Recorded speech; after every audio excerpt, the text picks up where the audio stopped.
Durante mayo, como lo vimos en el programa, la actividad económica creció 1,8% en nuestro país, algo que no sorprendió al mercado, ya que sigue reflejando la desaceleración económica y el pésimo momento que tiene, por ejemplo, el sector minero.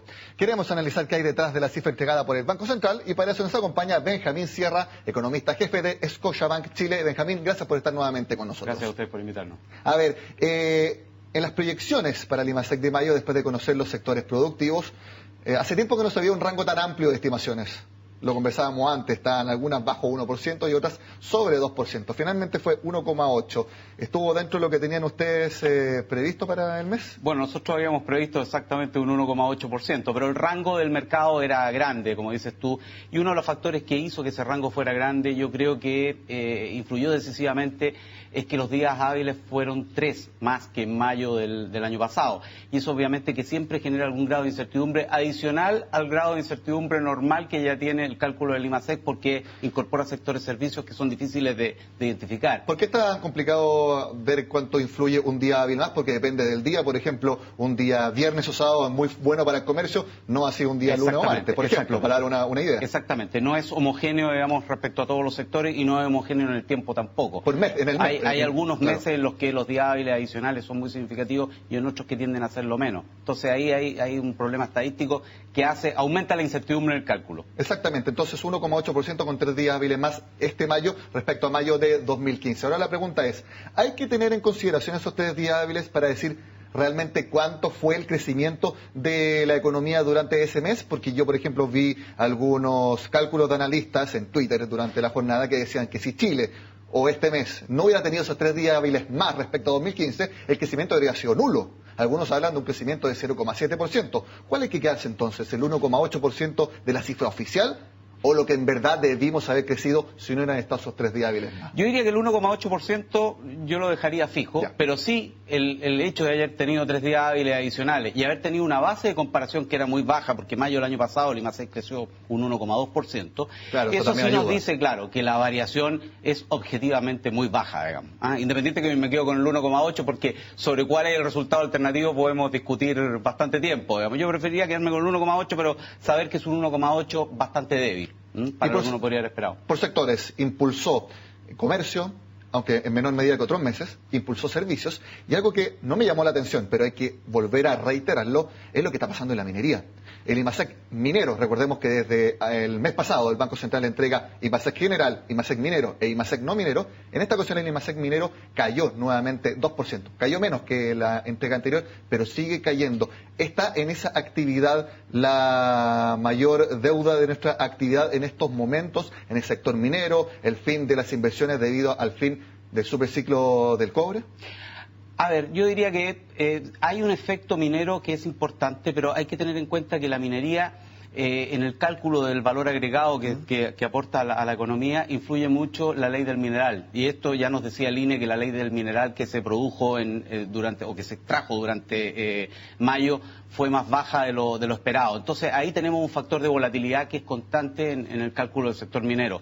Ahora, ¿es el sector que más llama la atención? Sí, desde luego, porque tiene un peso específico muy importante dentro de la actividad total. Pero yo diría que uno nota una desaceleración que está bastante generalizada a todos los sectores. Yo diría que no puede centrarlo esto uno solo en el efecto del sector minero. Hay una desaceleración general. Claro, uno saca el sector minero para afuera y aparece un crecimiento levemente más alto, pero tampoco es un crecimiento muy espectacular. Y también con bases de comparación que eran muy bajas. Benjamín, una persona que analizó este martes la cifra del IMASEC fue el ministro de Hacienda.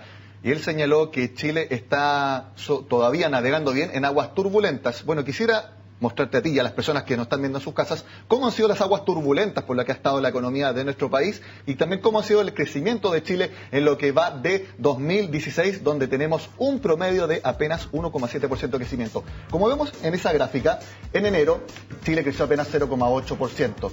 Se pensó que en febrero iba a haber un repunte que se iba a mantener, ya que se creció 3% la actividad. Leve desaceleración en marzo, 2,2%, y ya en abril nuevamente se encendieron las alarmas con el 0,7% de rendimiento. En mayo, como vimos entonces, 1,8%. ¿Tú crees entonces, tal como dice el ministro de Hacienda, que Chile está navegando bien en aguas turbulentas, usando una poesía marítima de manera analógica, entregar su evaluación de cómo la está haciendo el país? Nuevamente, a mí me gusta fijarme en las cifras objetivas, y las cifras objetivas apuntan a que nuestro crecimiento potencial actualmente está calculado en 3,5, 3,6%, probablemente sea rebajado a alrededor de un 3%, incluso un poquito menos, y lo que nos está dando como crecimiento es un 1,7%. Nos estamos comiendo bastante parte del crecimiento potencial que podríamos tener, y en ese sentido estamos navegando bien o mal. Yo creo que nos queda todavía una velocidad que retomar que es relativamente importante.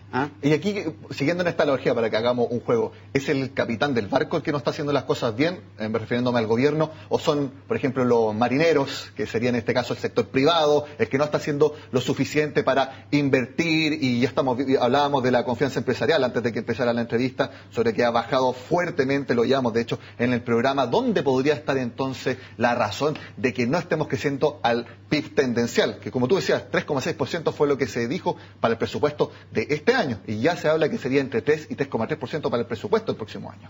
Bueno, yo diría que hay una mezcla de factores, siempre lo hemos dicho. Empezamos con un choque externo que fue bastante fuerte, un retroceso en el precio del cobre, que para nosotros es muy significativo, una caída, lo que se llama en economía los términos de intercambio, y a eso se sobrepusieron un deterioro muy importante en la confianza interna, confianza que se ha deteriorado tanto para las empresas como para los consumidores. Obviamente que eso tiende a frenar mucho la actividad y las decisiones de compra. Estamos, para que te haga una idea, creciendo muy poco en consumo. El consumo privado le cuesta llegar al 1,5% prácticamente en un año. No hemos tenido trimestres con crecimiento más fuerte que eso. Eso es un deterioro muy importante en la confianza.